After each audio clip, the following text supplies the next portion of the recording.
Hey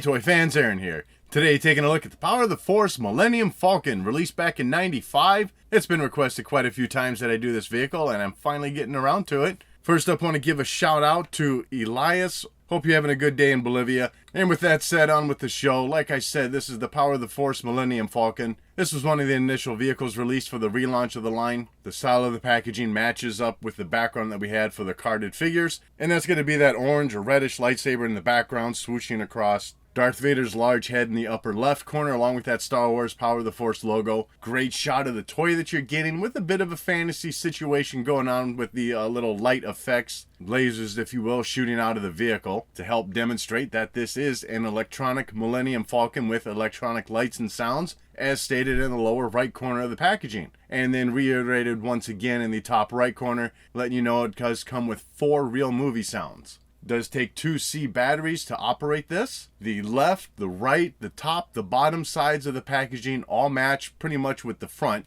giving you that Star Wars Power of the Force logo once again, the name of the vehicle, and the image of the toy off to the right. Back of the box, it's your standard looking stuff here. You got a great look of the toy that you're getting in the hands of a child. I love these. They got him in a black shirt to kind of blend in with the dark background of the box. So you just got some floating hands there. Anyways, along with that vehicle, you're getting some feature call-outs letting you know that you control the electronic light features such as the flashing laser cannons and the lights up front, removable panel revealing the interior features, rotating gun turret, and then that you got 4 authentic sounds right from the movie, and then a list to go along with that letting you know what those are. Bottom left side of the box, another call out letting you know that you can put a pilot at the cockpit controls, open the ramp, retract the landing gear, and then an image of the 3 other vehicles that were available at the launch of this line.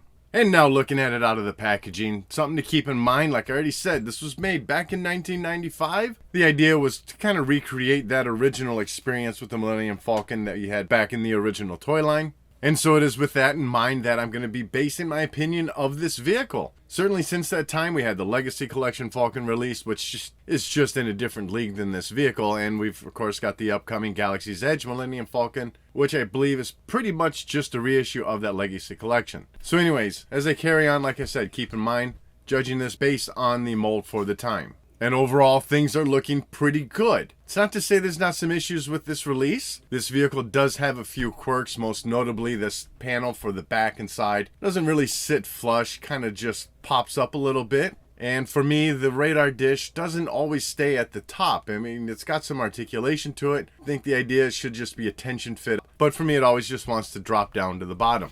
While we're on that radar dish, decent detailing to it. I mean, it's gray plastic. On the front and back, you've got some panel seams sculpted in. You can swivel it around a full 360 degrees. And otherwise, not too much really to say about that. And now for the rest of the vehicle. Overall, you have a fair amount of sculpting being done. I think at that time, this was probably the most detailed vehicle that we had released. And a lot of mechanical features on the top of the vehicle. Various pipes, some panel seams being placed in there. And you can certainly tell there's a lot of stickers placed on this vehicle. And that, aside from the colors that are painted in, is what's going to carry the overall coloring and additional detailing for the vehicle. The graphics printed on the stickers look very nice. And over the years, I gotta say, I think the majority of these stickers have held up very well. I like the coloring being done on the vehicle. You got this dark gray color on the front. Kind of fades off as it gets into the middle of the vehicle into a very off-white, maybe even a very light gray coloring for the base color. And then as you get to the back of the vehicle, a lot more detailing being done on the piece that pops off to reveal the interior compartment. You got the 6 vents, which the details of that, as you can see, are done by using the stickers. And then from those vents, some more dark gray coloring, kind of faded in, so it certainly has a nice used look to it. Some other callouts. The turret at the top does spin around a full 360. Decent detailing to that. You will only find that on the top. There's not another turret on the bottom of the vehicle. And unfortunately, those cannons do not shoot out. So there's no action feature to these turrets other than that spinning. Along the sides of the vehicle, you have these little gray pieces of plastic that I think were snapped in at the factory. I certainly don't remember assembling those myself. A lot of great detailing to those. No other special painting or weathering or anything like that. But like I said, for its time, I think it's certainly serving its purpose. On the left side of the vehicle is where you're going to find your 4 buttons for activating the electronics. Go ahead and give a push. We'll listen to those. Top left button, get you your engine sounds, flying overhead kind of thing.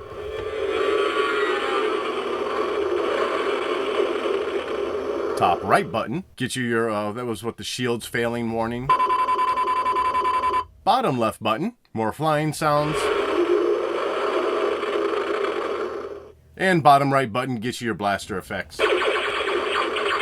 The two left buttons that activate the flight noises also activate the headlights at the front of the vehicle, and then your blaster sounds button is what's going to activate the red lights at the top front end of the vehicle. And then you have the same lights at the bottom of the vehicle. So for the sounds and electronics, I think those are all great features. The sounds certainly do sound great. I really do wish the engines on the back of the vehicle lit up with actual lights rather than these stickers that were applied. That was a feature that was added for the 2004 original Trilogy Collection release of this vehicle, but sadly not done for this one. And then on the bottom of the right side is where you're going to find your ramp that you can, pretend that your action figures are walking up on. Interior of that, nothing really to brag about, just your smooth plastic. The pistons on each side of that ramp, decent detailing to it. Certainly does look like pistons that would raise and lower a ramp, and it's just molded in that black plastic that you see. Scaling to the vehicle, if you put your figures to the side of these ramps, yes, it's a little small, and I'll get to that more as we even get into the cockpit of the vehicle, which will just get a little bit wider and go ahead and let that cockpit roll into the shot.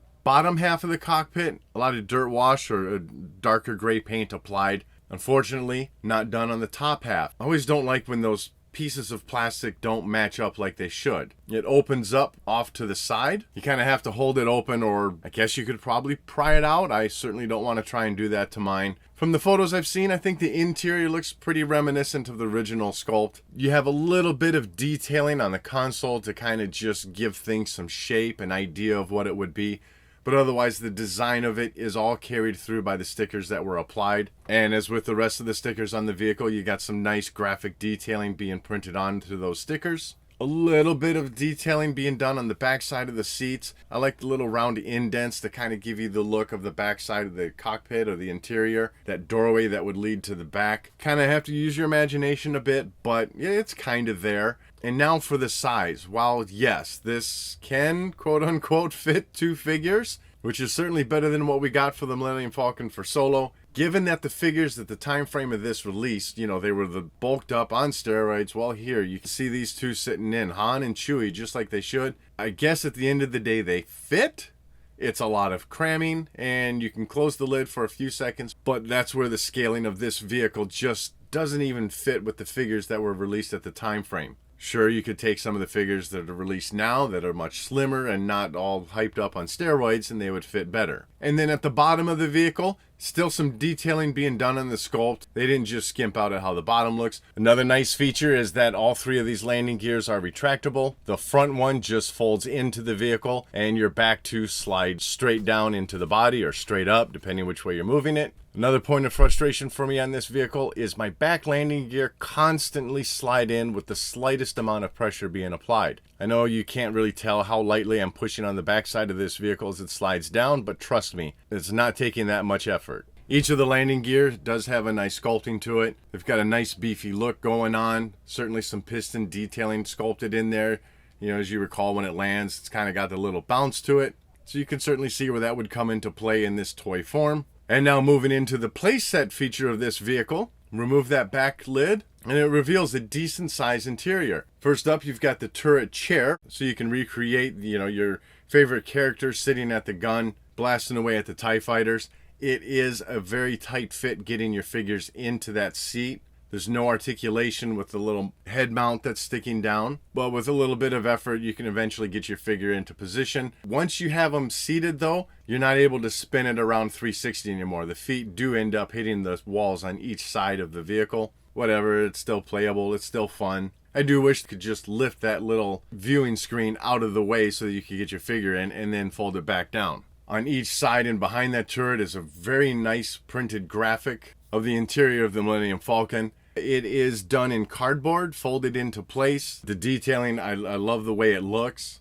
Otherwise, the rest of your interior for the vehicle is just basically floor paneling. You're going to get the raw interior of the vehicle itself. You got the side posts where the landing gear goes into the body. And you got a few stickers here and there that you do place yourself. On the back left side is where you're going to find the chest table. Pretty tight squeeze getting your figures in here, especially like I said, for as bulky as they are. But you can still get Chewie, 3PO, and R2 into position playing at the table. And then finally, you do have the removable floor panel for the smuggling area. It just lifts right off. Some more floor paneling detailing in there, and you can lay your figure down. Plenty of room for that. Put the lid back on. So overall, some decent room to play around with your figures in here. So I think that's going to wrap this one up. Like I said, back in the day, certainly very excited to get my hands on this.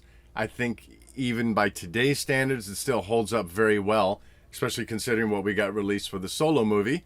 Not that I don't mind something different being done, but there was a nice beefiness to this vehicle being released, having the playset on the inside. And yes, an even better Millennium Falcon got released for the Legacy Collection, but to me, it's just two different vehicles. You're not going to be able to hold that one in your hand and kind of fly around or whatever.